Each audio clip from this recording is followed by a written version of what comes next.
Fallout has this, what happens to the American dream and when it can go bad. We felt setting it in DC was a good backdrop for the kind of tone and story that we wanted to set. I'm a huge gamer. I've played a lot of games. I still do. And at the time, I had one thought, and that was, I don't think I've ever played a game set in Washington, D.C.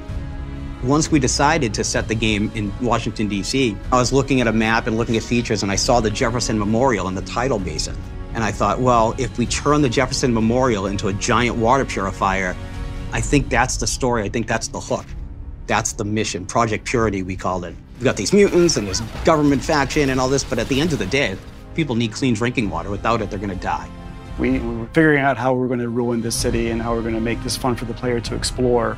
Our office is in the suburb of DC, so it was a short trip to go and check out the real sites. And there's a certain level of fun and creative satisfaction in taking the real environment you're living in and destroying it, basically. Taking like these iconic buildings in downtown DC and leveling them.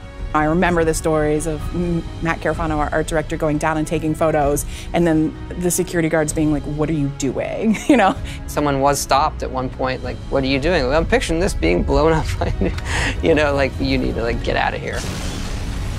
While we're working on DC, we realized that we had not done the White House yet, and we didn't really have room on the schedule to do the White House. We had done a lot of the other landmarks and did ruins of them scattered throughout the city, but that was kind of a major one.